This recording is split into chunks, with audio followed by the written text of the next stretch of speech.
prediction. So thank you, everybody, for tuning in to another episode of Garage Talk Sports. I'm Mills. I'm Bobby. And I'm Nick. And we're back in the garage bringing another episode to you guys, episode number 19 this week. Going to kick it with some basketball talk, NBA, a little bit of world basketball with the Olympics, of course. We haven't talked about it in a few episodes now, but finally some good NFL news that we want to cover. RIP for the Packers fans out there, possibly. We'll see what happens there. Some developments. And then wrap up with some MLB talk. All-Star break is behind us now. Back into the swing of things with the regular season going on. Some teams bouncing back. Other teams may be slumping. Trade deadline 10 days away. Trade deadline is coming. Is it tonight? No, 10 days away. Oh, I thought you said tonight. No, 10 days away. Trade deadline is coming up. So I'm pretty sure we're going to see a lot of big things happen there. Yeah. We already saw the Cubs make one sale. Nothing major, but whatever. And then – yeah, good riddance. Yeah, as we do every week, Nick will hit us with his question of the week. Looking forward to all of that. Glad to be back from Vegas, Bobby and I.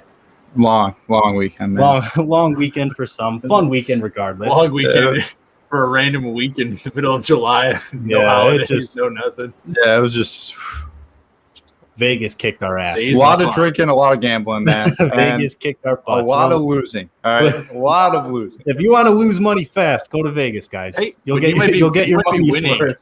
At least $20 coming up soon with the Bucks. Yeah, we'll see. Yeah, Milwaukee is. I might be winning $20. That's what I just said. Oh, I thought you said losing. I was like, no. Sorry, I'm just hearing losing, man. Yeah, Bobby's in Vegas. He's got the loser's mindset. But Milwaukee, 3 in a row.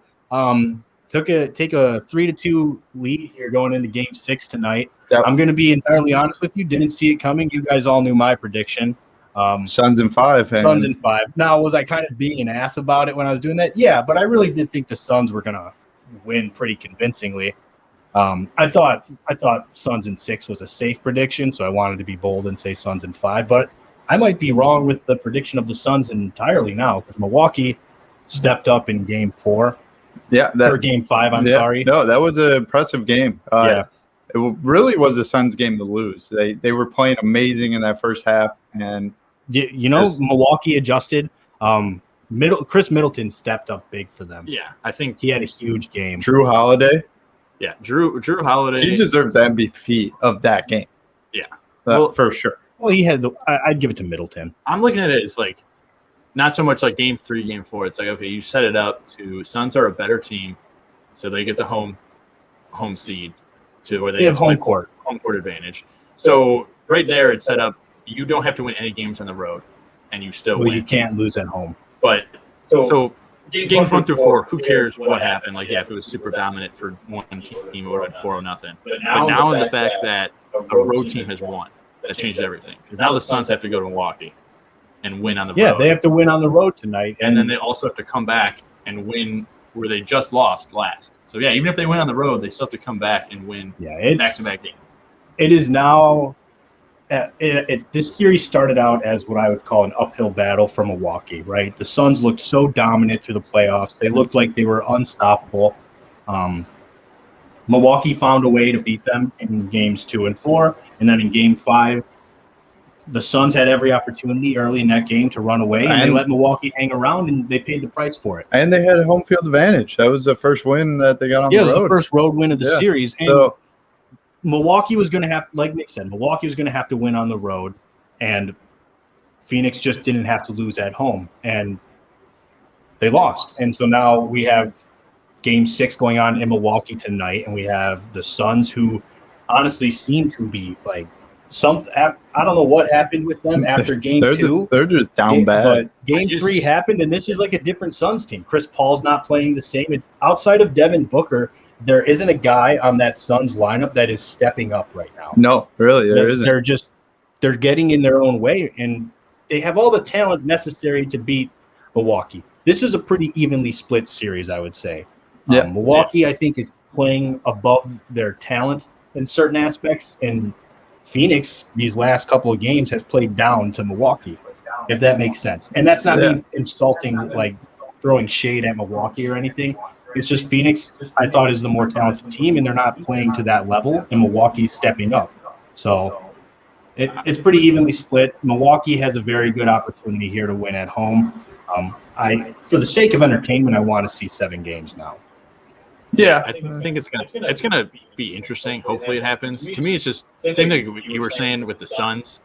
You have Chris Paul, Devin Booker, DeAndre Ayton, and then a couple other role players that like really kind of help manage the load for a game that they could win or lose. Right. But when Giannis and Middleton combined for 61 in game 5 or game 6 or 5, game 5, it's like it's hard for you can't just have your average game. Devin Booker goes off. Chris Paul has a decent game, and then the rest of your role players and DeAndre Ayton just have an average game. Yeah. The Suns are having average games, but Giannis and Chris Middleton are just going off the charts. Yeah, in the Suns, despite that, still the Suns honestly are one bad play by Devin Booker away from probably winning Game 5. Yeah. The turnover at the end. I'm going to be entirely honest. That's a case of one guy trying to do too much. That's where in my situation where it's like chance for game 6, the Suns to win. I put on there for me is Chris Paul needs to limit turnovers. That wasn't a Chris Paul turnover, but Chris Paul, knowing the situation, should have been bringing that ball to the court. Because he's not going to be a guy that's going to instantly go to the basket. He's going to sit there and let the play develop, where Booker was just like, we have to score now or else we won't score. Yeah, and it was a hasty move. I thought personally, obviously, when you have those outcomes, you can get into all the hypotheticals. They should have done this, should have done that. Yeah. I'm always one who's in favor of calling the timeout. If you're down 1 and you can have the final possession of the game, why not call the timeout? They should have. And that was not a foul. That was no foul. Are you talking on the steal? Yeah. No, there wasn't a foul clean call. steal. Yeah, no, there's not even. Yeah, that's just salty Suns fans. Exactly. I know. There's no controversy my whole thing is like that. Even if you're going to be a Suns fan who says that should have been a foul, if you look at what happened afterwards, so fast break the other way, alley-oop to Giannis, Chris Paul should not have fouled him. In that situation now, you're just still down 3. You still have your timeout. I think they have 2 timeouts. So you make a play, go out there. Then if you need another timeout, you have another timeout. Chris Paul fouling him now almost makes it a 4-point game. Then he misses the free throw, and you give up the offensive rebound. So they couldn't rebound. Giannis, for all the talent he has, Giannis is a really bad free throw shooter.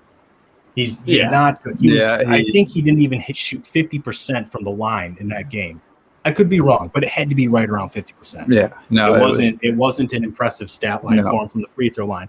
But what stands out is that on most of his misses, I felt like it seemed. I don't know the stats offhand, but Milwaukee got the offensive rebound more times than not on a missed free throw, which is unacceptable. In my opinion, that's unacceptable. Yeah, as a defense, you should be 100% on rebounds from missed free throws. That should be the expectation. Anything below that is a bad game. That's my opinion. People are going to have their own thoughts on that, obviously. Sure, they'll say, oh, it happens sometimes, but it can't happen 4 times in a game. And it sure as hell can't happen that many times late in the game when we're talking 1 or 2 basket difference wins you the game or loses it. They ultimately, aside from the fast break at the end of the game, I'm going to say Phoenix, on paper, they lost by what, like 4 points or something? Yeah, they lost by 4. They lost by 4 on paper, but really they lost by 1 because if that mistake by Devin Booker doesn't happen, for all we know, Phoenix wins or Milwaukee goes and scores like a layup or something and it's a 1-point loss. Yeah. So I'm just looking at because you were bringing up the stats with the free throws, so I was just interested to look up. I don't know any player stats like Giannis, how they shot free throws. Milwaukee went 9 for 17 from the free throw line. If you're shooting 52% from the free throw line, you should lose a game that's close. Yeah. They were able to win. They had 2 more rebounds, and they had 11 offensive rebounds for the Bucks to 8 for the Suns. But same thing, it's only 3 difference. But the biggest one was on that Giannis missed free throw. Yeah. The Suns need to get that rebound and go try to score. Now they need a 3-pointer because of a bad turnover. But not only that, but you're talking make the first free throw, miss the second, get the offensive rebound. Now you turn that into 3 points on what should have been 1 point going the other, and Phoenix is taking it the other way. You can't be out rebounded from the free throw line on the offense cannot out rebound you from the free throw line. No, that's just unacceptable. It is. It's piss poor. It's pathetic. And Phoenix Suns fans, if they're going to be pissed about anything, be pissed about that more than anything else in that game because that is you can sit there and go, oh, Devin Booker was fouled. Okay, Devin Booker was fouled. How about your team gets a freaking rebound after 52% from the free throw line? And I know I watched at least 5 offensive rebounds after misses from Giannis alone. To me, like, going to a point of, like, do the Suns have a chance, what I'm thinking is looking at the stats, just like the big, like, okay, percentages, whatever. Rebounds were all close, assists were all close, but blocks, steals, less turnovers, more points in the paint, all for the Suns, and they still lost that game. So it's like they almost clicked on everything. They had, if they would have got 3 more rebounds and a couple more assists, they would have led every stat category, but they still lost. So at what point, like, I don't think that they're going to have more blocks than the Bucks all the time and have less turnovers in all these situations. I'm worried. I'm worried that the Suns are going to lose this and Chris Paul is going to miss getting a ring for another time. I want Chris Paul to win his ring. I think he deserves it. I don't have anything against Milwaukee. I like Giannis. I like the young guys. I like a small market team. Yeah, but Milwaukee, they have their time now and in the future. Chris Paul, who knows how many more seasons Chris Paul has left. So this isn't like more of like I don't like Milwaukee, so I want them to lose. I like Chris Paul and his career more. Yeah. So I want him to get the ring that I believe he deserves. With that being said, like you said, the Suns led almost every single category for that game 5, and they still lost. So can they win game 6? Sure. They can lead every category except the point total, apparently. So it's possible if you can play at that same level and then limit your turnovers. And you have to rebound better than you were, because those are possession-changing rebounds. Yeah. Like an offensive rebound on a missed layup, like I said, that can turn into 3 or 4 points really quick. So that's where that swing happens. And Phoenix has to come out firing, and they can't slow down. They can't afford to have like a lapse anywhere, because we saw Milwaukee jumped all over them when Phoenix started to they started throwing up shots. They were cold, and Milwaukee capitalized. And then the pressure that Milwaukee applied on defense, I mean, Phoenix looked lost. Like they don't know what to do if they can't run like their specific sets or whatever. Yeah, they legitimately looked lost and like they were scrambling for anything. Yeah. They throw up a lot. They threw up a lot of bad mid-range jumpers that I couldn't wrap my head around. But whatever. Milwaukee not dominating. Milwaukee's having a very good series, obviously. Yeah, I think an interesting point that people have been bringing up is kind of barring injuries, like from like way before or whatever, certain people being like not playing this season or having bad seasons, is if there was any big injury that was reversed for like a playoff team, do the Suns really make it? Because I know a big thing is like Anthony Davis being out. Everyone thinks that the Lakers would have won that series. For me, I'm thinking Jamal Murray. I don't see that many teams stopping Jamal Murray and Jokic being. He's had the best season, I think, of any big man. Mm-hmm. So you're saying like in this year's playoffs? Yeah, I'm saying if there was like any injuries that happened, would we see that? Like if injuries that happened didn't happen, do we see a different finals? Yeah, because like for me, Jamal Murray, the reason the Denver Nuggets got bounced so early is because they didn't have their team. Jokic is a great player, probably one of the better players, especially for this year, best player in the playoffs. But he can't carry that team. Yeah, he's a center. Yeah, it's the same you thing. Need to have a point guard. Yeah, like there were teams like we talked about with Portland, like only had Dame Lillard. When you have that team all year, if you have 2 guys to go to, a dynamic duo, and then all of a sudden going to the playoffs, the biggest time of the year, now you only have half of your team. Right. And I feel like Jamal Murray and Jokic both healthy all season. I think it's them versus the Bucks. I don't really know if anything would change in the East, but for me, I think Jamal Murray could have led the team to a playoff. Interesting. With that, I'm honest. I'm going to go with if Kyrie Irving doesn't have his ankle injury, I think Brooklyn is able to pull off that series. No, I agree with you. I think that was a huge change in that series. Yeah. Is Kyrie Irving? He didn't play the last 3 games, I think. Yeah, I'm pretty sure so. And even if he did play in one of those, it wasn't the same level. I'm almost certain he didn't play like the last 3 or 4 games of that series. And so that's huge. And he's the staple of that team. Yeah, like a lot of people say Durant, but Durant's great. Don't get me wrong, but like Kyrie Irving is the leader. Is Durant of that the team. best player on that team? Yes, but Kyrie Irving is such a good point guard, Yeah. ball handling and just what he's without him, that team changes drastically. It changed quite a bit. We saw what happened. Milwaukee was able to come. They were down in that series. Yeah. They were able to come back and win. Kyrie being out was a huge, that was a series-changing injury in my opinion. And I think with him in, Brooklyn is able to bounce Milwaukee. Now, I don't know who comes out of the East. Probably Brooklyn in that case. Yeah. But that honestly, that's what I would say is like the biggest injury that changed the outcome of the playoffs. I could see that too. No, I agree. I'm going to go with Klay Thompson. If he was not out this whole season, I think the Warriors definitely could have made a push into the playoffs and could possibly be in this final. Yeah, I think I like Curry alone was carrying that team into. They were in the play-in, right? He took them into the play-in, and with that young team with not a lot of talent on it, you add Klay Thompson to that. I'm saying that they have a playoff spot. Don't even have. I'm thinking they make it to the play-in. Well, I'm saying I think they would have a playoff spot. They wouldn't even be in the playoffs. Oh, they would be in the playoffs. I think they could easily make a push.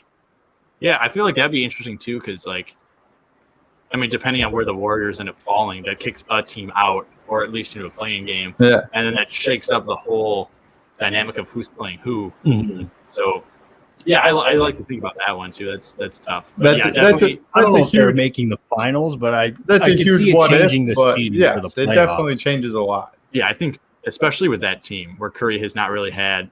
Not saying that Curry's not an amazing player. He's still the best 3-point shooter for the past 5-10 years. Not of all time, though. Kyle Korver. Kyle Korver. No, I'm not going to say Ray Allen. Okay, you want to go Kyle Korver, that's fine. Best point guard of all time, Kirk Heinrich.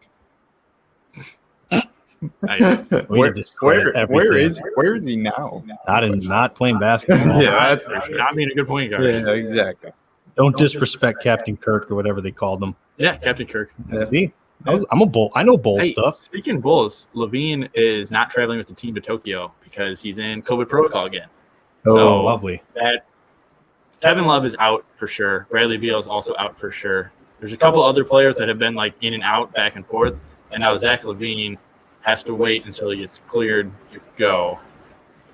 But my big thing is, that's going to go up and down. I feel like they're going to gain some players, the United States team, from the Bucks and the Suns after this series concludes.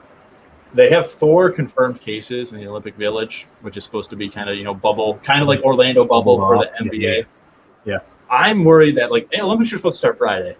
Mm-hmm. At what point is it too many cases? And at what point does it get too close to 2024 where you don't want to ruin, you don't want to ruin 2 Olympics because of COVID? I don't think.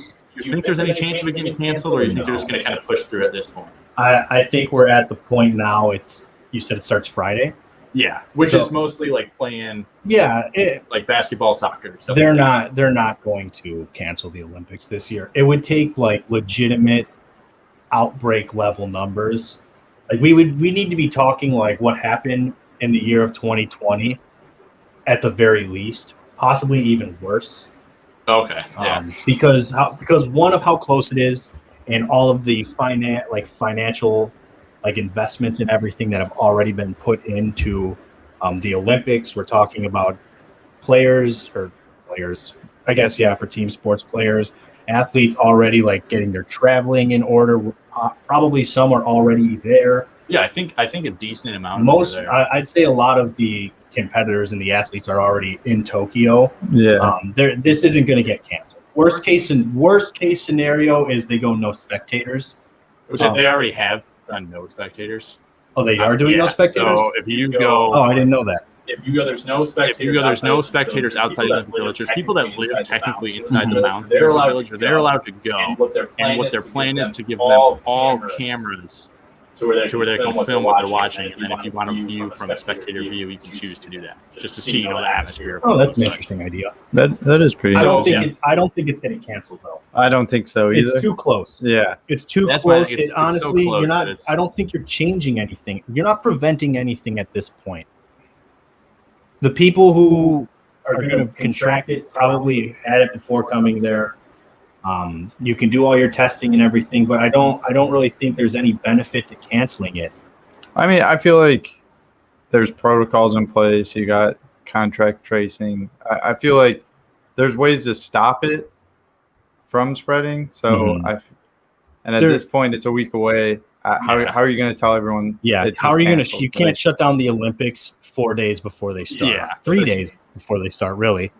So But I mean, it's a possibility. If this keeps getting worse, it needs to be. That's why I said it needs to be like maybe let's say over 50% of the athletes contract it. Yeah, that's positive. Then at that point, well, that's half of the field. Or of the if people Olympics. start dropping out, like if you all of a sudden have a 100-meter final and 6 people are dropping out, so there's only 3 people running. It's like, okay, what's really the point of making these 3 so people that's run? why you need. I think it would take something drastic at this point. So I don't think it's getting canceled. That's my take on that. Do I feel bad that like some people are getting it? Yeah, I like Zach Levine. I wish he didn't have to deal with this, but it's like Bobby said, it's too close. It's too close to the Olympics to cancel. It just isn't time for it. But we'll see what happens. Obviously, there'll be updates and stuff going forward. There's no way no one. I mean, we would find that would be like announced right away. If they were canceling the Olympics. So we'll see if there's any breaking news in the days to come here. I don't think there'll be anything major, but we do have some breaking news in the NFL with Aaron Rodgers in Green Bay. I said it at the beginning of the show. RIP. Say a prayer for your friends who are Packers fans. Aaron Rodgers declined a 2-year extension from the Packers that would have made him the highest paid player. I think this is really this is it. This is the writing on the wall that Aaron Rodgers has no intention of finishing his career in Green Bay. I think so too. And I mean, if you're offering him any amount of money and he's refusing to sign it, we're talking to be the highest paid player in the league. Pat Mahomes, I think, is going to make like $50 million or something, $45 million. Yeah, so you'd have to be offering him more than that, and if he's going to turn that down, that tells you where. This is no longer about contract or money. This is principle. Yeah, he's set up with the Green Bay with the Packers organization. You're going to have to do something very drastic to save face with him and keep him around. I don't think there's anything that'll keep him around at this point, to be honest with you. So, speaking of the money aspect, so clearly he doesn't care about the money, obviously, since he's not signing that contract. Mm-hmm. You think he's willing to sit and just not be paid this year? Honestly, based on how this offseason everything has played out in this offseason already, yeah, I think Aaron Rodgers is the kind of guy who, which I actually respected quite a bit, as much as I don't like Aaron Rodgers because he is a great quarterback for the Packers. Yeah. He beats the Bears all the time. He's sticking to his guns on this one, and this is a principle thing to him, right? This is he feels disrespected and just ignored by the Packers organization, and so he's putting his foot down and saying, no, I've given you guys everything you could ask for. I've been one of the best quarterbacks to ever play the position for the last 12 years now.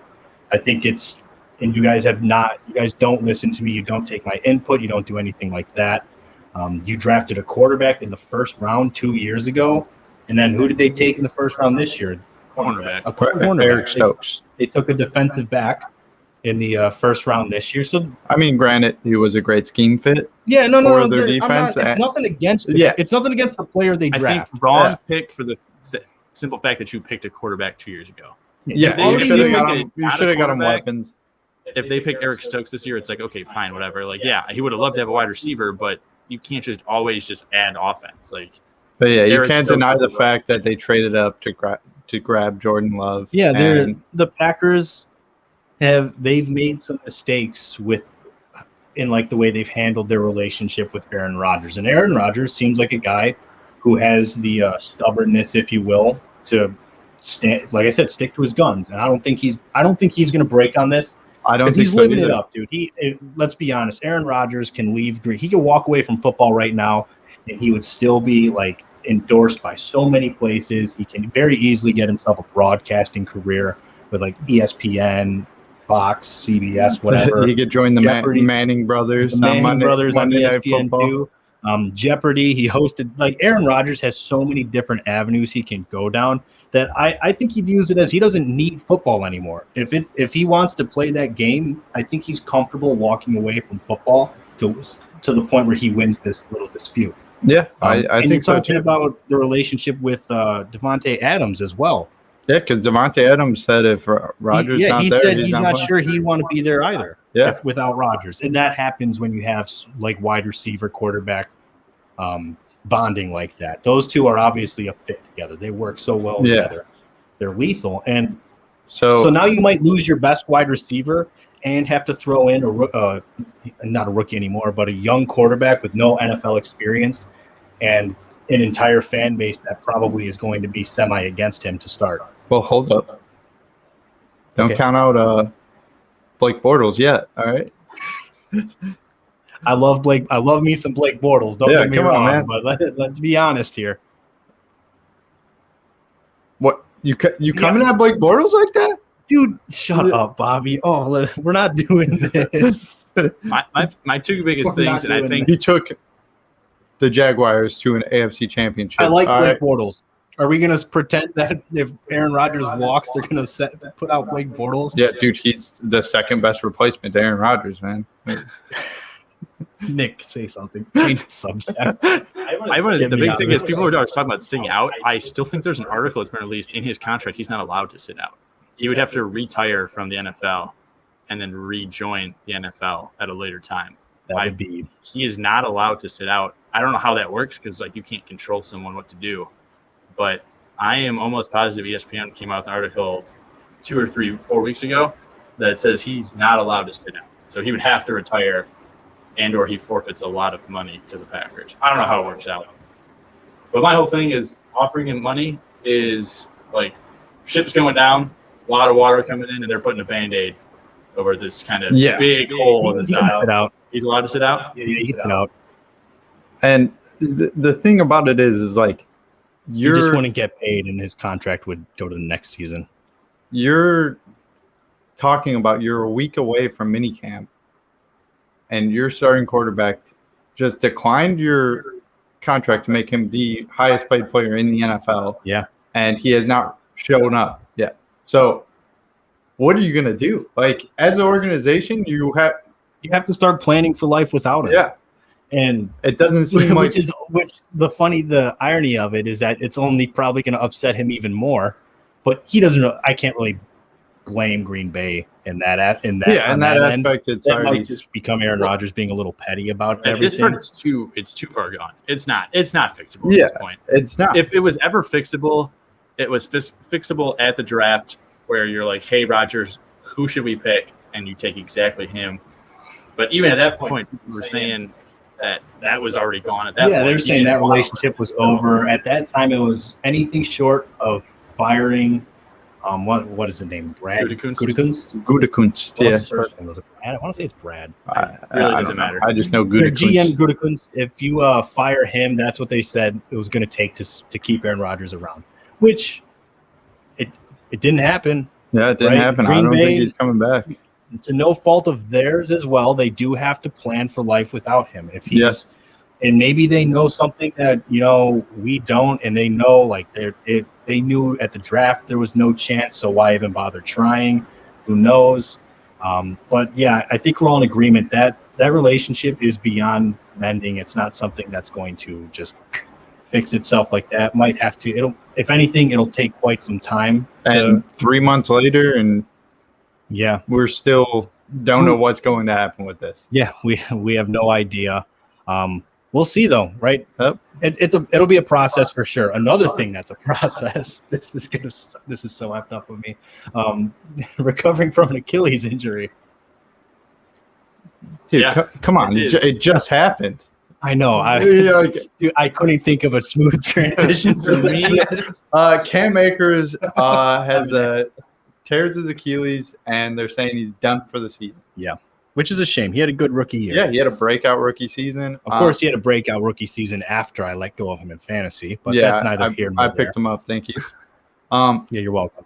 But for the Rams, it's bleak. He was your clear-cut best running back out of that backfield last year. Oh well, And yeah. he Now was- they have they have a lot of young guys. they have Daryl Henderson, Yeah. who will be a suitable option in fantasy. I would say you could get him in the later rounds, pick him up, but Yeah, I mean, I would say that's going to I'm not definitely talk the fantasy outlook here just yet, Bob. I'm just saying, if you could, They got Daryl Henderson, Xavier Jones, my personal favorite, Jake Funk. Jake Funk, is he a rookie? He's a real player. I don't know who he is, man. He's I probably think they just picked him up. No, pick up Jake Funk in fantasy, guys. Really good Daryl fullback. Henderson, man. Don't pick up anyone in fantasy. Literally have 3 months, and they could all get hurt. So Nick, The fantasy draft isn't going to happen tomorrow. Yeah. I'm just saying, Bobby was second to last in our league, and I was in the championship game. So, Dude, COVID, man. All right, don't be. oh yeah, I forgot. Only your team had to deal with COVID. Dude, how I had Austin Eckler, Saquon Barkley. I just got riddled with injuries. Like, what are you supposed to do with that It has point? nothing to do with fantasy COVID. football, It has bro. everything to do with just injuries and I football. had Michael Thomas. Yeah. Well, Michael Thomas, he just got benched. yeah, that's one. I literally all my running backs. I had went out. Deshaun Watson when he was Honestly, horrible at the this beginning of the matters season. nothing to sports at all. It just matters to you guys just yelling at each Listen, other all about I'm your saying is- fantasy football abilities. Sometimes Where it's in all fantasy, you get riddled with injuries, man. There's nothing you can Sometimes you do. just get Season lucky. over, man. Sometimes you make it to the championship game by being the guy who takes it the least serious out of the group. Or sometimes you just get really lucky. I don't know what to tell you. Bobby gets salty about fantasy. 90% of the time, a fantasy win and loss comes down to luck.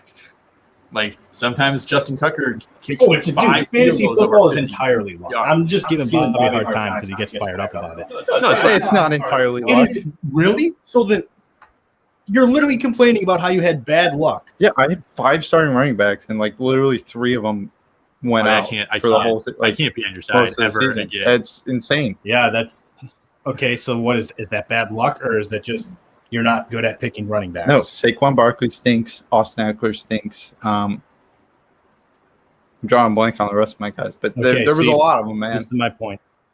They What are you stink. on? So, All right, we're just gonna move back to actual jeez, things man, that you guys matter wait and till not fantasy football talk happens. Well, we will be coming at you next week with some fantasy no, we're football not. picks. That's news No, to we're me. We will not be doing that. Yes, what we we're going to be talking about right now is Matthew Stafford getting traded to a team where he thought, hey, maybe I'll have a chance in like a decent run game. And now it's turning back into we're going to pass the ball a lot because we don't really know who our running backs are. The Rams' offensive scheme is pretty solid. They did running back by committee through the majority of the season. Yeah, last year. until Cam Akers And then took Cam off, Akers, and then he was their clear cut. found But his stride and everything. I still think that Sean McVay is a very talented, a smart head coach, and he can scheme a decent run game. But you figure now you have a better quarterback than Jared Goff, right? Jared Goff, no fault to him. I don't think he's all that spectacular. Bobby, I know you're a big fan of Goff. yeah, Jared Goff, man. I'm not really sold on him all that much. I think he went to the Super Bowl. Yeah, no, he went to He did. he went to a Super Bowl. I'm just saying I'm not sold on him. I don't think Jared Goff is like the most boring. I don't view him as Super Bowl a of all time. Played in the most boring Super Bowl Yeah, of all worst time. Yeah, Super Bowl that I've was ever an awful watched. Super That Bowl. was Rams horrible. need to win that one. Johnny Hecker becomes the Johnny Hecker's the Super Bowl MVP of Super Rams Bowl for MVP. sure. But no, I wanted in my that so opinion, bad. Jared Goff isn't a franchise-changing quarterback. He's a serviceable quarterback. But he's not like you can't just like it's not like a Tom Brady or an Aaron Rodgers where you can just plug them on a new team and that new team is instantly better. I Yeah. don't think Detroit is going to be any better off than they were last year with Jared Goff. I would Too argue, though, after this Cam Akers injury, that Jared Goff will have a better season stat-wise than Matthew Stafford. Maybe I don't know. Kenny Galladay's not there anymore either, Yeah, they It's just to me coming into and they don't have. Marvin Jones Jr. Yeah, they didn't get. They don't have a ton of wide receiver talent anymore. Jared Goff's going to have a rough season, in my opinion. That's just. I don't think it's going to be. In my opinion, it's going to be a rough season for him. But back to my point here with I kind of got on my own tangent there with when we were talking about Matt Stafford and with the Rams. But He's a better quarterback who I think can open up more for your less experienced and talented runners. Does that make sense? But their O line regressed. You don't have Austin Blythe anymore. You lost a lot of pieces. But this is why the difference is Matt Stafford has played with an incompetent organization for his entire career, bad O-lines his entire career. He's a quarterback who I think is more capable of overcoming the adversity that he's going to face than Jared Goff. I think the Rams' current state of their roster with Matt's just by if you were to take Matt Stafford, you have Matt Stafford there, right? Matt Stafford there right now, they're a better team than what they had with Jared Goff at any point. No, Yes, I don't agree because their defense, they lost a lot of pieces on their defense. Their whole team got worse. I think Matt Stafford is just that much better than Goff. Well, we'll see because they're going to regress next year. 100%. I don't like adding a quarterback to a new team, having probably one of your most integral pieces of your offense getting hurt before training camp even starts, and your defense is getting worse. You're putting Goff or Stafford in that situation where he might be chasing a lot of points through a lot of games, and I don't think Goff's a great quarterback chasing points either. But I don't think Stafford is. And I think Stafford's proven it in Detroit that he needs some help at least. And he's got decent wide receiver help. The most fourth quarter comebacks in the last 5 years. Yeah, but not if he's chasing like 21, 28. You don't have to be chasing. The Rams defense is not going to be that drastically. They were still, I think, the best defense in football last year. Yeah, Brandon Staley, and now he's gone. He's a head coach of the Chargers.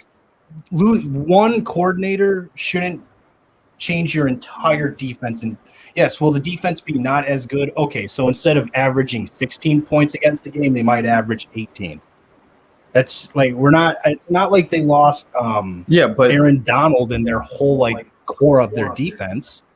I mean, I just look at it a point like the Bears defense is like so good, and when they were, I think the 2018 season probably one of their better seasons. Nothing really changed a lot. It was the simple fact is the Bears have bad defensive games when they're getting flipped over on the field, where they force a 3 and out, they force a 4th down, and they're back on the field in 2 or 3 minutes later.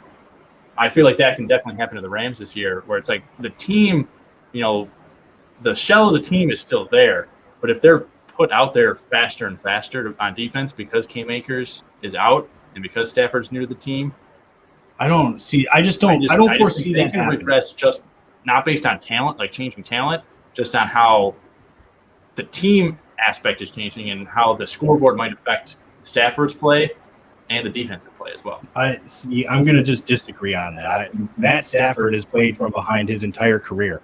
He has been on one of the worst organizations in football his entire career and has had to chase points. Like I said, I think it was a couple years ago he had the most fourth quarter comebacks in the NFL, and that's not something that's new to Matt Stafford. He's finally on a team with a competent offensive coordinator. We can't act like Sean McVay is not like an idiot. No, he's Sean really McVay good. is smart. I'm just saying that the team as a whole has lost a lot of talent. I think losing Cam Akers, losing your run game is going to. I don't think they lost their run game though. I don't. Cam Akers is talented, but he was a rookie. All right, we're not talking like Derrick Henry goes out on the Titans and now who's running the ball. We're talking about a rookie running back who's out for the season. Who was a second-round draft pick last year. Yeah, that's great. There's still other guys on that roster. They were a running back committee already at the start of the season. Cam Akers had don't get me wrong, he had a good rookie year. But I think we're seriously overvaluing him on that offense. And that's nothing against him. That's more the fact that the offense is a good offense. It's an innovative scheme. You have upgraded at quarterback, I think, by quite a bit with the Matt Stafford for Jared Goff. I think that's a huge upgrade. Sure, you've lost an O-lineman or two, but Matt Stafford's played behind. This O-line, even as it is now, is better than what Matt Stafford's been able to play behind in his career. Yeah, but Matt Stafford's played his whole career without a running game. Matt Stafford has literally played in the NFC North, which is arguably one of the worst divisions. Now you're in the NFC West, which is the best division. You got Seattle, you got San Francisco.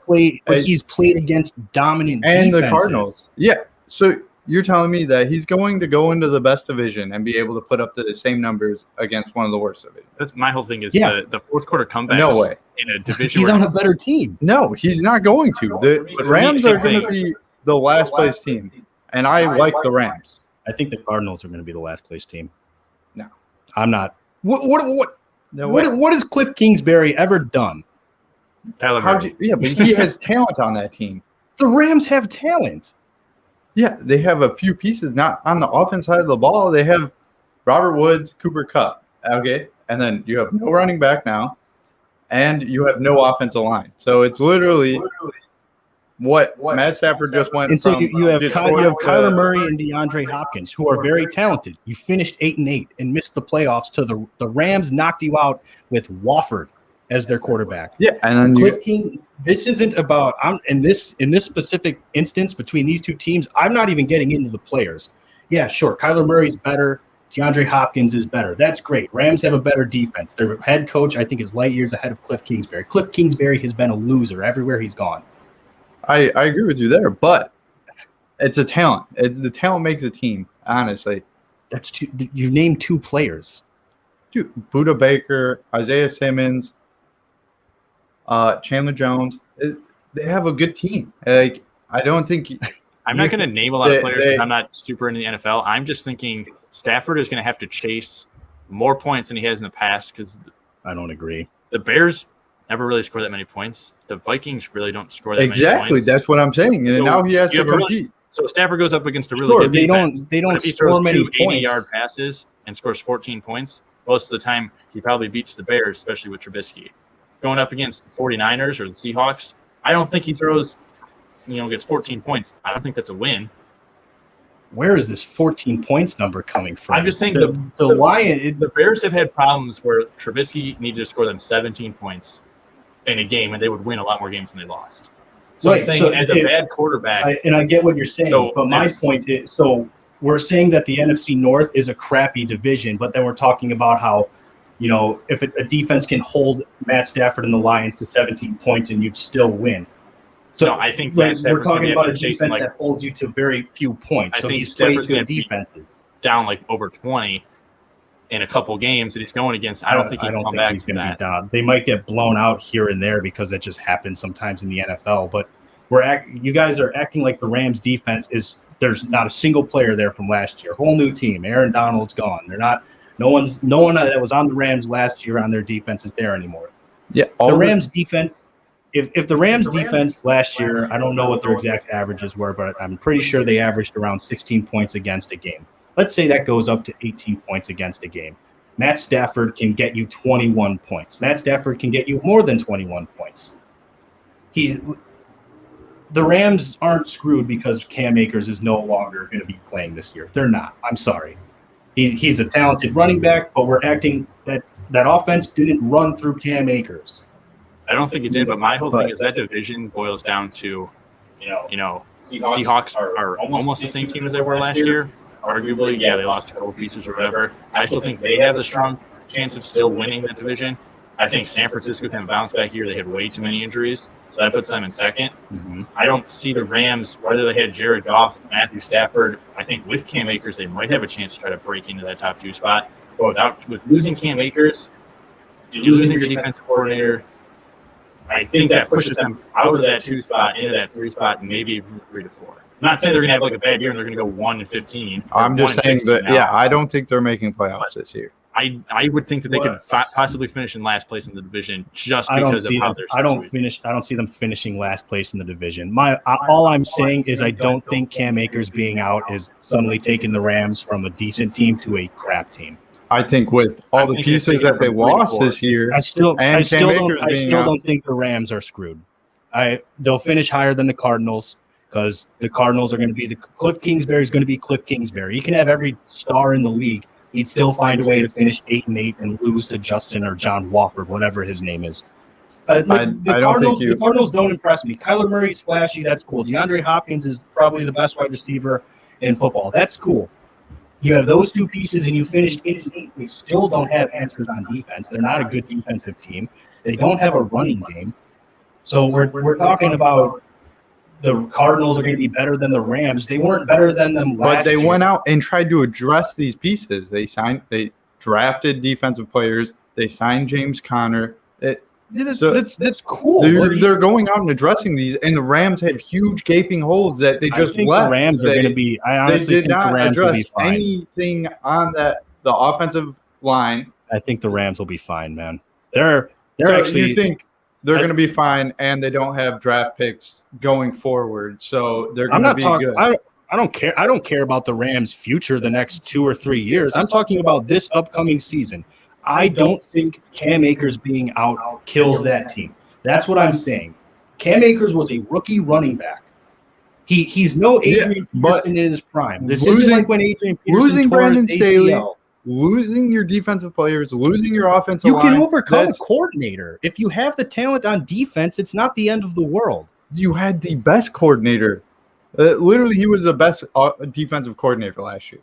That's good. I think the players are still there. Big question, Bobby. Cam Akers on the team. Where do they finish in the division? I would say maybe they finished third. What are we arguing about here? This is not... Without him, I think they're last place. They're definitely last place. That's all I'm saying is I think Cam Akers moves the team from having a shot to maybe winning a close game or two, moving into second place in the division. Without him on the team, I don't think it's going to have that. Drops it down to fourth. That's just what I'm saying. Which is why I think big thing coming from last year to this year is San Francisco. They're going to be one of the biggest comeback. You can't pick the Jaguars because they were 1-15, so it's almost a thing like, of course they're going to win another game probably. But San Francisco, George Kittle was out. Jimmy Garoppolo played a game? I don't remember. Yeah, I don't know. He always plays one game. I think their running back constantly got Jimmy G. Who cares about him, dude? They were going to have Mac Jones this year. No, not Mac Jones. Trey Lance. Everyone thought they were going to have Mac Jones. Andrew thought they got Trey Bisky, man.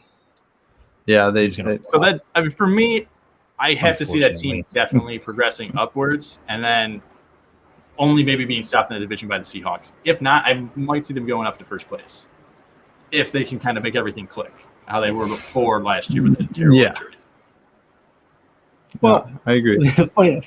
I guess we'll throw right back to this. My bounce back team is going to be the Rams. The Rams. I could be wrong, and you guys will give me all the crap in the world if I am. But the difference between Matt Stafford and Jared Goff is, I honestly think Goff is down here and Stafford is up here compared to him. Can't even see that on the screen. Exactly. That's truly how much better I think Matt Stafford is. I think Matt Stafford is smarter. He's physically more talented. He's got more experience. I'm not even saying this. I'm not even a huge Matt Stafford fan, but I think he's just a slept-on quarterback, and he is going to a better team. Goff is going to a worse team, who lost their best wide receiver. The upgrade at the quarterback position for the Rams, I think, is going to speak volumes for them this season, regardless of the Cam Akers injury. I really think Matt Stafford is that big of an upgrade for that team. Because if you looked at how that team everything unfolded for them last year, you're not going to win if your coach doesn't trust the quarterback. We saw that happen with Trubisky here in Chicago. Not saying that they're on the same level, but you get my point. When a coach doesn't trust his quarterback, he scales back everything. Yeah, he does. And then all that does is hurt your team. Jared Goff, McVay didn't trust him. McVay is going to trust Matt Stafford. You're going to see a different offense on that field, regardless. Yes, you'll see it because Cam Akers ain't out there this year, but you know what I mean. Bobby, who's your bounce back team? My bounce back? Take us maybe away from the West Coast. I'm going New England. We're going. Okay, all the way over to the other side. I never thought I'd get fired up about the freaking Rams. I don't even care about them all that much. I think with their defense coming back, because a lot of them sat out. Mac Jones. The best pick of the draft after Justin Fields. So. I think Cam Newton's starting all season. But they also said a lot of things with Cam Newton that he's been playing better. So I think Cam Newton's going to have a bounce back here. He's going to have people he can actually throw the ball to. Cam. And I think they're definitely not going to be finishing what they finished. So Tom wins round 1 of the Brady versus Bill saga. Now this is round 2. You think Bill's gonna even up the score, or you think? I don't know. That's gonna be tough. I mean, you're going up against a made him break out his checkbook for the first time ever. So that's like a They spent a lot, dude. They did. That's a good bounce back pick. I mean, what did they finish last year? What was their record? I want to say it was like they picked 15th, so that has to put them right around 8-8. Oh no, wait, they didn't trade anything though. I think it was 7-9. Okay, so I want to say 7-9. 7-9, bounce back here for that. Yep, boom. A plus. There we go. Nice. So I'm gonna say a bounce back year for them would be 10-6 or 10-7.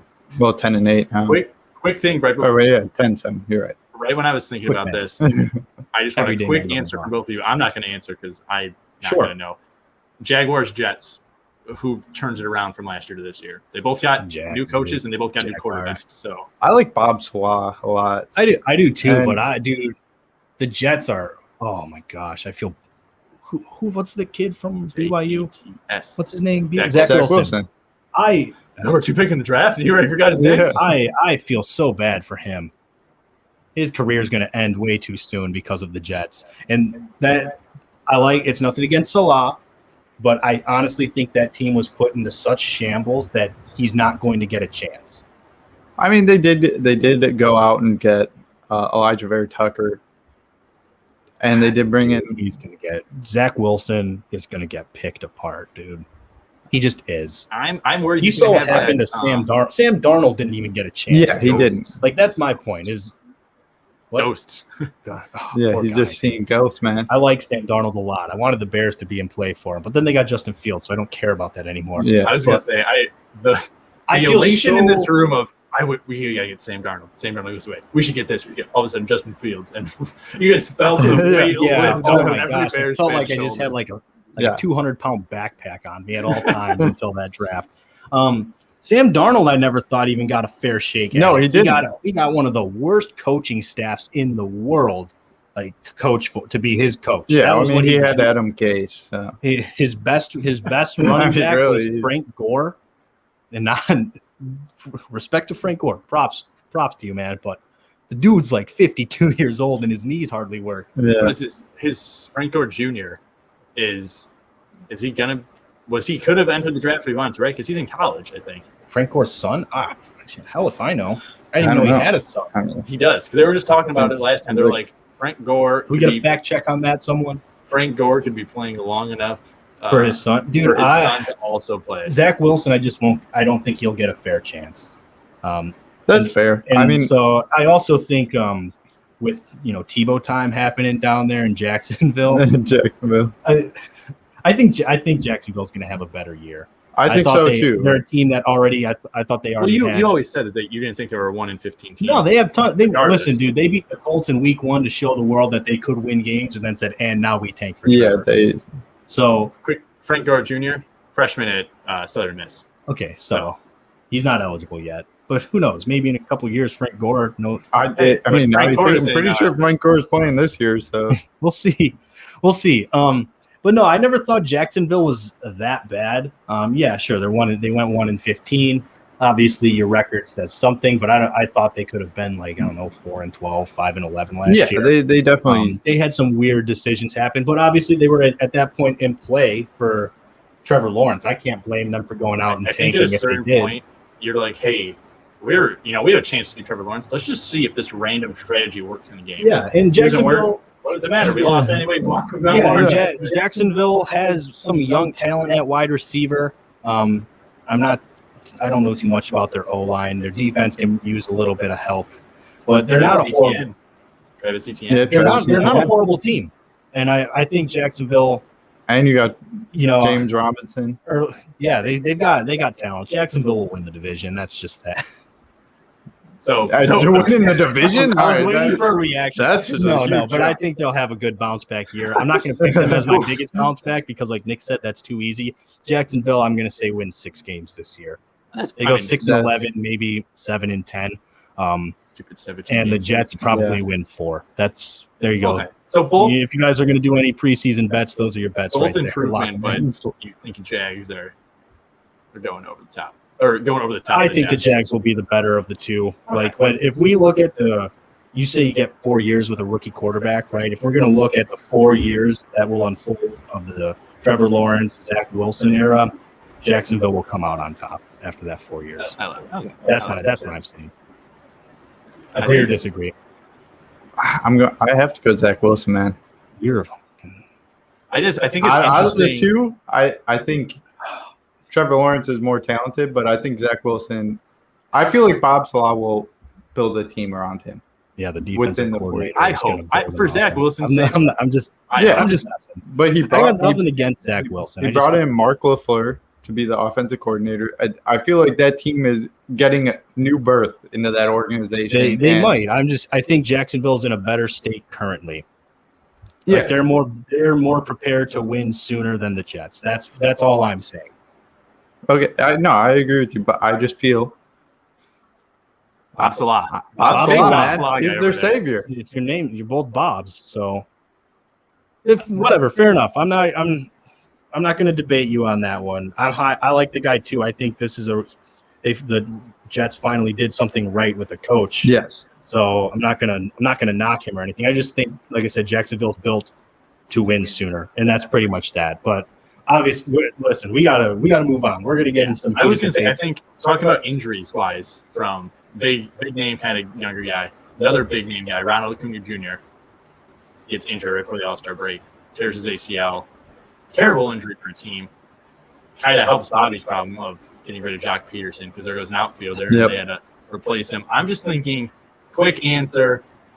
What do you do with Ronald Acuna Jr.'s injury? He's kind of the heart and soul of Atlanta. You shut him down. Yeah, you shut him down for as long as he wants to be shut down. Oh, no, shut him down until next year. He's done. I think it's almost guaranteed he's done until next year. Torn ACL, you're looking at 9-month minimum recovery. So he's done until spring training, or possibly even opening day. I'm not going to do the math on the months, so someone else can do that. But he's done, right? Shut him down, rest him. If he's cleared to come back for spring training, bench. Don't even play him in spring training. Yeah. Maybe pinch hit him so he can get some live at bats. Yeah, but don't put him on the outfield. Let him go through the motions and everything. The hardest thing to get back in baseball is your bat. So I think it's important to get him those live at bats, which is why pinch hit him later in games. Maybe make him a substitute later in the second half of the game, so he's not out there in the outfield for 9 whole innings. I mean, this is a huge loss for the Braves. Though, yeah, no, it's a huge loss, but you have to look long term. He's still very young, and rushing him back, nothing's going to change for the team this season. Yeah, no, I agree. The timeline sets you up to be able to play it smart and save next season. Well, I mean, you're only 4.5 games back with Ronald Acuna Jr. You're looking at you have a fighting shot. Yeah, you could win that division. Yeah, but he's gone regardless. There's no coming back this year. Now it's looking like you might not even make a playoff push. What do you mean? They got Jock Peterson. Yeah, I was gonna say, Bobby. He stinks. Jock Peterson, but he's hit a home run. He's hit a home run. Bold prediction: Jock Peterson is gonna find himself in Atlanta. Well, I hope so. At least I wanted him off the Cubs. I didn't even want him signed there. All right. Okay. He hits a home run already, but it's one home run happens. What are your thoughts on what the Cubs are going to do with their other pieces? Because Chris Bryant's gone, dude. They got Baez, Bryant, Contreras, Kimbrel, Rizzo. They have big names that I feel like a lot of teams want. So, what do you want to see happen as a Cubs fan? Well, I mean, obviously, the biggest bang for your buck right now is going to be Craig Kimbrel. Try that again. Craig Kimbrel. Kimbrel. Whatever. It's okay. The crow. I get it. It's the code sounds. That obviously, I feel like you're gonna have to sell him off. Think he has an option for 22 season. I think it's 16 mil. They could pick up that option. So I mean, he could still be under contract, but right now he's the hottest commodity. I mean, he's having an insane year. I think it's definitely best relief pitcher on not a Liam Hendricks is probably better, but Aroldis Chapman, it's you're not. Craig Kimbrel is the most valuable trade piece, for a bullpen arm, because no team that's in a playoff position is trading their best bullpens. He is the best bullpen arm out there that's not on a playoff team. Yeah, that's I think that's what we're all trying to get at with this. Yes, and honestly, it's tough. Who do you give up out of those three? But what were the three again? Braves did trade Bryce Ball to the Cubs, which is a first baseman. But I feel like you can't just expect him to kind of fast track him through if you trade. Yeah, no, you can't. And so the most likely to be traded out of there is Bryant. I saw a report. I just found it on Bleacher Report that Chris Bryant is as good as gone. The overwhelming expectation is that he will be traded by the deadline. That is coming from this was written by Adam Wells today. So Jeff Passan, how do you say it? Passan, Jeff Passan, something like that. So he's an ESPN reporter. He announced that Chris Bryant is pretty much as good as gone. Like the Cubs will trade him. Yeah. If it doesn't happen sooner, it will happen by the trade deadline. It'll probably happen closer to the trade deadline. That's fine. The offers they're going to get for him are going to be crazy. Yeah. So, I've been saying it to you and our buddy Ryan and all my Cubs fan friends. But no, the reality is the Cubs are going to sell, and who will get you the most? You say Craig Kimbrell. I think Craig Kimbrell is your second most valuable trade piece next to Chris Bryant. Yeah, because Chris Bryant is a every day of the lineup, like difference-making third baseman. He's a utility. He can play honestly the entire field if you want him to. Yeah, maybe probably not catcher because that's just a hard position. But you get what I mean. Yeah, no, he can play anywhere. The value he brings as his versatility on defense is huge, and his bat, he's returning to form. He's hitting like 268 or something this year. Yeah, no, he's been having an insane season. Good season. He's not in the future plans for the Cubs anymore. Yeah, no, he can't be. This would be a missed opportunity for the Cubs. You have Craig Kimbrell, who after a rough season last season is having a great year, and then you have Chris Bryant, who is having another great year. Those are your two most valuable pieces right now because they're getting the job done on both ends consistently. So you need to find a team like the Mets. The Mets are a great fit, honestly, for both of those guys. Mets can always use bullpen help. Their bullpen always blows games for them, and they don't have a third baseman. And I mean, we're sitting at 9.5 games back, and you sell. I don't think it's getting any better. I don't think it's getting any better. The smart thing is to sell what you can, and get as much as you can. You got me saying now. Kimbrell and Bryant can get you so many prospects, but learn from the Yu Darvish trade. That trade was horrible.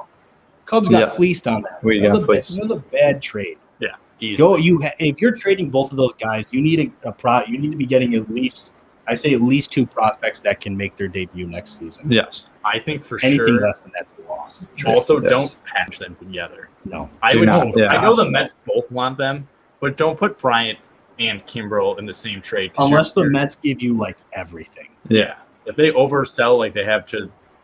Thankfully, the Mariners multiple times, then do it. But I feel like the Mariners have fleeced them so many times on prospects, they might not have any left. But I feel like Bryant and Kimbrell will be the only two to go. I feel like if you're doing that, you have enough money to re-sign Javi Baez. You have enough money to re-sign Anthony Rizzo. You might. You're going to be keeping those two. Honestly, we'll see how aggressive they are. I'm thinking that after this year, Bobby might jump ship from the north side to the south side of Chicago. Possibly. White Sox are back after the break, baby. They're back. Well, we'll see. They're playing again tonight. But they've been playing pretty good. I'm going to ride it out with the Cubs. Gavin Sheets, baby. Yeah. Gavin Sheets, it's his first walk-off last night. It was awesome. Eloy is in AAA for his rehab, and Luis Robert was just cleared to begin his rehab stint in Single-A. Winston-Salem, go Dash. He's just right off the top. Dude, come on. The cool thing with the White Sox is how they're getting this done. The talk about the White Sox going into this season was they didn't have depth, right? They had so many guys who just weren't going to be able to come in and contribute at the MLB level. They weren't going to survive injuries. And here they are, I think, the most snake-bitten team in the MLB this year. And they're still 8.5 games up on the division, possibly going up another half game tonight. We will see how that all plays out. So the Sox, they seem to get slump a little bit, which is going to happen when you have a lot of young guys having to adjust and everything. But they seem to be finding themselves again after the All-Star break. Much needed for them. Like a lot of other teams, they need that break to kind of recoup and come back from their struggles. It's exciting. Like I've been saying this whole season, it's exciting watching the White Sox. And last night was pretty awesome to watch. Split the series with the doubleheader with the Twins. But I want to focus still on trade deadline stuff. We have all these rumors floating around 10 days away. July 30th is the trade deadline. We, thinking ahead of like what's the next big move. I honestly think that the next big move is going to be the Cubs trading Chris Bryant.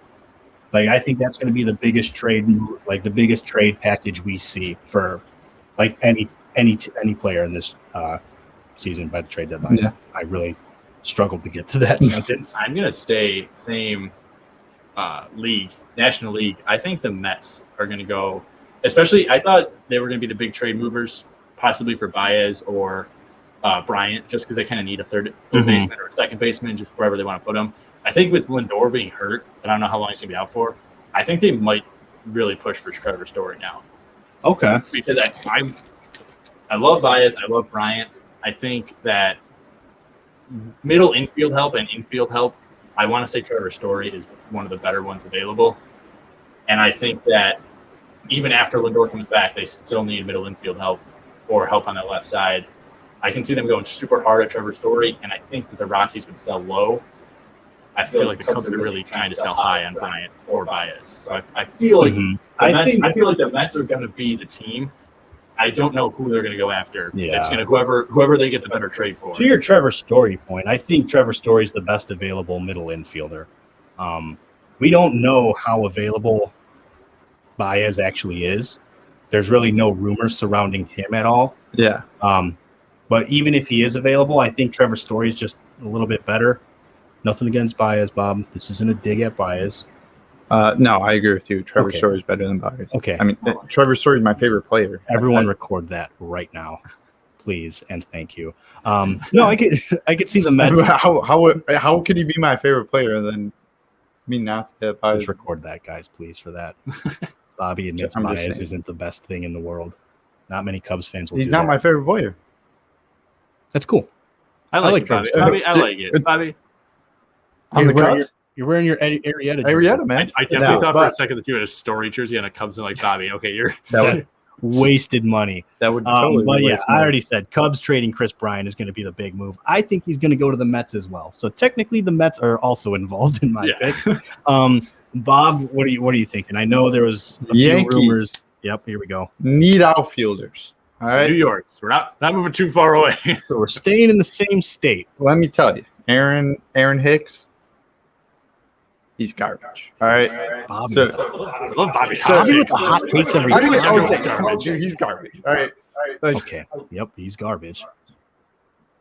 Just come on. Okay, who are they trading for? Who are they trading for? Starling Marte. Okay.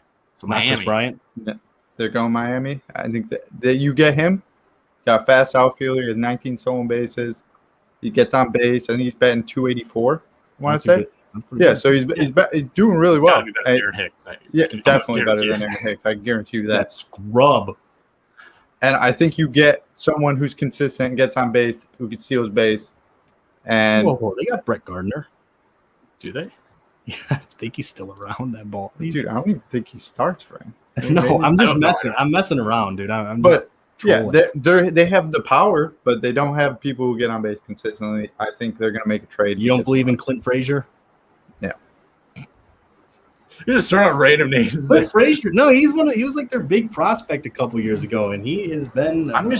You look at a team like the Yankees, and you just forget about them getting Marte at the moment right now. So you have Aaron Judge and Giancarlo Stanton in outfield. Then you have Gleyber Torres, DJ LeMahieu, Gio Urshela, Clint Frazier, Gary Sanchez. Yep. Sanchez. Yeah, dude, you hate Gary Sanchez. They have Garrett Cole, Aroldis Chapman. Like, you look at their team and you're like, Aroldis Chapman's a bum now. They should kind of already be going dropped off hard. But it's like they're still missing that one piece for like you really don't see a hole in that when you list their guys. Well, my problem with that team is they're all power bats. And the problem with power bats is you can't really be that consistent with it. No, you can't. Like you can't have a whole lineup that you can have a whole lineup hit 30 plus home runs and then all hit 220 and it's meaningless. Same thing though. Say you're hitting 3 home runs a game as a team, but it's only solo home runs every time. It's like that's 3 runs. Whereas there's other teams out there. I feel like the Sox are good, and I don't want it just because we're from Chicago. They're a good small ball team. They set their lineup up to where it's like most of the time Abreu is one of their better power hitters. Moncada kind of hits for power and contact. Eloy hits. It's not like they put all 3 of those guys in a row. So it's like, one of them's getting out. and they're coming up with just solo home runs. Yeah, but I'm glad you brought up the White Sox because they have the lowest either the lowest or like bottom 3 for home runs in the league, and they have the best run differential. They're like the White Sox, not to sound like a Sox homer. Oh, run differentials. Oh, we'll get to that right after this. Yeah. You missed it. Me and Bobby were talking about some run differential stuff. Okay. I was like, what just happened? No, like they have one of the best run differentials in the league, and the Sox are proof of how you can win with small ball. Well, if you can, like you said, if you can design your lineup in a way where you don't need a home run hitter every other at bat, you need a guy who gets on base, and then you need someone who could advance him or also get on base and advance him. Do both, and then a guy who can just put it in the outfield and drive someone in. The White Sox have done that all season. Well, look at what happened when Nicky Two Strikes got hurt. Yeah, they struggled for a while. They struggled. And I think it was not so much like missing his bat, but it was the lineup flipped. It was like, okay. It changed everything because Nick Madrigal was at the very least, even if he didn't get on base, if there was a runner on first, that runner was now going to be on second. Yeah. Which is where I think Bobby's saying Starling Marte, he gets on base to lead off the game, possibly steal second. You're not going to say every time. Yeah. Now he's on second base. Now you got those power hitters. They hit it deep, usually all the time, hit it hard. Yeah. So 2 pop flies to the outfield are now him scoring. Whereas right now it's Aaron Hicks who may or may not get on base, and not a lot of them are stealing bases. Yeah, and the thing with the Yankees, they're proof that like you can't just buy your team. Yeah, there it is. It's always going for those buy teams. I hate those teams. No, like it's the reality. Like the Yankees, they spend all the money in the world, and that's all well and good. Good for those guys getting their money, but then here they are, 3 games over 500, third in the division. What good does that do you? You have the highest payroll in the MLB, if not the highest, definitely in the top 3. Yeah. I want to say they've got to be the highest. They've paid the luxury tax for like the last 12 years. And when's the last time they won the World Series? I will look at it right now. 2000. I'm going to say. I want to say 2012. No.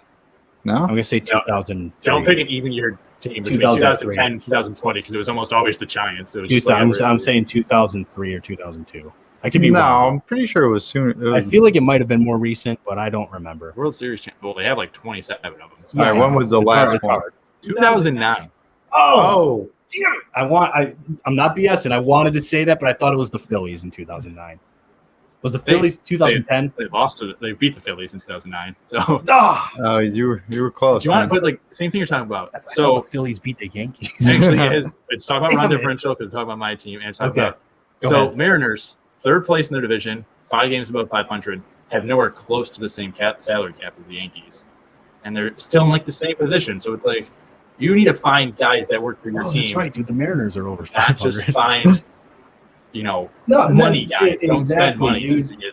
You can't just buy your team. You have to develop players, and you can't, like Bobby said, you can't just have a full lineup of power hitters and hope that all of your pitchers can throw over 100 for like 7 1/3 innings. Yeah, like there's no balance on that team, right? There's no yin and yang. It's all yin or yang or yang, whichever one's the power hitter. My thing, Gary Sanchez is a bum. I'm leaving it at that, man. I don't like briefly talk about the Mariners and throw a question to both of you guys. So Mariners going into the All-Star break, got no hit twice. We all knew that. Their batting average at home. Yeah.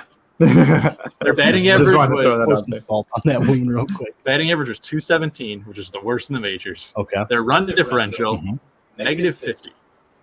But yet they were still above 500. Now they've won 2 games already for the second half. Their run differential really didn't get any better because they lost 7-1. And they won like 2 very close games. So I don't understand a team having -50 run differential and being above 500. But if it's the Mariners, I'll take it as it being that team. I don't understand it either. Well, all it means is when they lose, they get blown out, and when they win, it's like a 1-run game. Yeah, they're 11-1, I think, in extra inning games. So it's like good for them. I mean, yeah, that's hey man. But my big thing that I want to bring a win's a win, right? This right. Doesn't matter how you got there. Mitch Haniger should win Comeback Player of the Year. Mutter his stats. He now has 21 home runs. He's been like good. in the 270s. That's pretty good. He has 50-something RBIs. The only thing I was talking about with stolen bases. I probably maybe one. The only thing I was talking about Bobby earlier is Trey Mancini. I think might win it on the sympathy vote. I mean, he came back from cancer. That's a better comeback story than anyone just coming back. Well, yeah, I mean, like, dude, that's the man came back from stage 3 colon cancer and made it to the home run derby. I think let's not throw the sympathy vote out there. Yeah, it's not like he's a scrub. I don't know. He deserves it. Trey Mancini. Yeah, I will look it up. I'll look it up. I'll look up Mitch Haniger's stats. We keep talking about Mitch Haniger. He's not doing bad. I want to say he's batting big thing 30s, 220s. We were talking about with Bobby is Mitch Haniger had a ruptured testicle in 2019, rushed himself back from injury, caused himself to miss the end of the 2019 season, and then he missed all of last year with he had surgery in his stomach groin area because of that. Did you know they did surgery on a grape? Oh my gosh! Why are you just? That was for ignore me. I'm a dumbass. Okay, so Mitch Haniger stats. If you have, I'm getting to Trey Mancini. So he's been 266 right now. Oh my gosh! He now has 22 home runs. He has 26 walks, 58 RBIs, and he scored 65 runs, 0 stolen bases. So I feel like that's like a pretty decent season for Mitch Haniger. But coming off a comeback, you really don't know what you're going to end up getting. All right, I got Trey Mancini here. All right. 344 at bats. He's hitting 259 with 16 home runs, 57 RBIs, 0 stolen bases. Yeah, I think I have to give it to. I would give it to Trey Mancini. What were the numbers for Haniger again? I was too busy. Haniger has 1 more RBI. He's got 5 more home runs. He's been 266, so only .007. That's pretty close. And he's got 22 home runs to Mancini's 16. That's pretty close. So that's what I'm saying. They're close. Sympathy vote might come into play. That's what I'm not saying. Like it.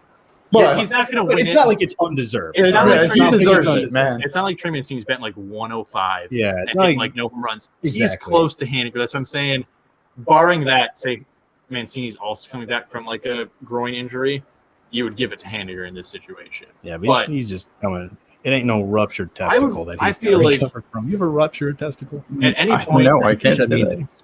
I feel like Trey Mancini has to be. It doesn't exist anymore, I'm pretty sure. Trey Mancini, I feel like, has to be at least the fan vote for a comeback player of the year. Because for him to come back and play, anyone who comes back he's the league from a health issue outside of just getting hurt playing your sport, to come back and play that sport is just tremendous. And if he wins it, I won't be mad. I was just saying, stat-wise, I feel like he has to be comeback player of the year for Haniger. But it's whatever. I mean, he's in the conversation for sure. Yeah. I mean, you still got half of season to play, so we'll see how it goes. I mean, if he gets traded, I will be very upset. And there's talks that he might be being traded. But you can't be a seller when you're in 3rd place in 5 games above 500. You're not the Cubs over here. Well, we're below 500. Yeah, no, that's what I'm saying. So, Mariners are better. Even though I wouldn't go that far, but just trying to see if your one-run differential is -50. Hey, but they have more games won than they have lost. And a lot of teams can't say that. All right. I don't know if you're looking up anything. I have a very weird question of the week. Slightly involves sports, but really has no tie to sports at all. All right. Yep. So if you guys are ready. Go ahead. Throw it at us. I'm trying to find. I want to say something really dumb. You get one celebrity and one athlete, could be former, current, whatever. Both of these people are in their prime. You have to survive on a deserted island. It's you, one celebrity, and one athlete. Who would you want to survive with? Who do you think is going to help you survive the longest, but also not make it just like, this is so boring and I just want to be out of here? It's a weird question. Yeah, it's like you're Bear Grylls, but you don't have any survival skills. So it's just a cluster of what's happening. So you're on a deserted island. You get one celebrity and one athlete. It could be former, current, but both of them are in the prime of their life. So it's like, if you want Morgan Freeman, it's not going to be current day Morgan Freeman. He's gonna be able to pull his weight. I don't think prime Morgan Freeman's doing much for me surviving. Recounting guys like Bear Grylls as celebrities? No, that's too easy, man. Come on. Too easy? Yeah. Andrew's running through all those celebrities that Bear Grylls has had on his show. It's like, at least I'll have something. Bobby, you go first. I'm thinking. Are we going to be rescued, or is this like the rest of my life? I'm assuming it's like a TV show where it's like 90 days. Like, we got 90 days, and if like something serious happens. Okay, so it's not like I'm dying with these. No, people. you're not going to. Okay, no. That's different. It's a celebrity and athlete. I don't need of course, Bear it's going Grylls to be on out there. I can television. struggle through it until rescue comes. This is on Discovery Channel. Dude, why am I drawing a blank on his name? Who? Dude, Forrest Gump. Tom Hanks. I picked Tom Hanks. I'm picking it first. Come on. Why Tom Hanks? I don't want Tom Castaway. Hanks. That was a movie. Exactly. He knows how to do it. No, he doesn't. That was Tom on a Hanks is movie just over there set. yelling, "Cut!" Bobby's like, "This is real life, Tom. Like, get your act together." Well done. Yeah, well said. Okay. So Tom Hanks is your Tom celebrity. Hanks and Dude, I can't even think of a celebrity. tough one. Nice. Good one. Dude, who are yours? Fill the silence. Okay, here. so for me, my athlete, kind of weird one. I'm gonna go with Shaun White. Just seems like he'd be a good time. This has nothing to do with us surviving for a long What time. kind of island are we on? Tropical. Ooh, okay, dude. Tropical Island? Yeah, see, look at that. I Dude, already got my shirt Castaway. on for it. Boom. Tom Hanks will know exactly what to I'm do, gonna pick man. Shaun White for Tropical Island. That dude's a polar bear. He belongs in the north. Because he's just a good time. He's Mountain Dews, baby. He's chugging Mountain Dews, baby. And then my actor or celebrity that I'm gonna go with an actor, Anthony Mackie. I also think he's just, He's Clarence? Who is that? Anthony Mackie is Falcon. We're talking about Clarence? Falcon. 8 Mile? Yeah. He's Clarence. Better known as Clarence from 8 Mile. Or the Falcon Are from you talking about the dude from Breaking Bad? Badger? No. Dude, Anthony Mackie's black. Oh. Anthony Mackie The is Falcon from the Avengers. Oh, okay. All right. I know who you're talking Or about. Clarence in the more popular movie 8 Mile. Can you stop Wasn't saying Badger in 8 Mile, though? No, it was someone who was. It's Someone It's who like the looked like it's like the that. knockoff Badger. Oh, okay. All right. They're both like the same guy and everything, but All right. it wasn't Cheddar Badger. Bob. Was his Cheddar name Bob. in You're 8 thinking Mile. of Cheddar Bob. Cheddar Bob, yeah. Yeah, that's not bad. Dude, I still, okay, you know what? Just because this came to my mind for no reason, my athlete is going to be Serena Williams. Don't ask me why. That's just the first athlete that popped into my head. We're going to go with Serena Williams. Why? I don't know. I don't have a reason. She's pretty buff. She could probably help out. Motherly instinct. She's a good mother. So I think What? she has motherly instincts. Yeah. Like, that helps. She'll be like Mama Bear. I'll be the cub. And my celebrity. You know what? My celebrity, just because. Miley Cyrus. Yeah, I already knew it. It's good. No, That's a good because one. Why not? I'm going to go with the Post Malone. That just seems like a That good is- time all around. I mean, I'm not saying Shaun White, me, and Anthony Mackie are gonna have a lot of like good stories to share about like, I'm gonna like have Post to- Malone, Serena Williams, and you. That would- that is that would That's- sell. Discovery Channel. Let's make this happen. Put me out there with those two. Just drop me out on a tropical island. Give us like a week to research. See how long we can survive. How long we go before Post Malone needs to talk about Bud Light seltzers. Bud Light seltzer. All right. Do you still have an answer? I'm going Tom Hanks and Jock Peterson. no, I hate Chuck Peterson. Yeah, we know. Pat McAfee. Boom. No, he's not an athlete anymore. Not retired. He is Not he retired. wants it. Not In retired. his prime, he was an athlete. I don't like that rule, Nick. It needs to be like current day them. Change So- it to current day them, please. Fine. Current day them. All right, then by Tom Hanks, Pat McAfee, and See, you still get Pat McAfee. Oh, Tom, but Wilson. ooh, now who do I go? Chuck Peterson. No, dude, I hate Chuck Peterson. Javi Baez. Jake Arrieta.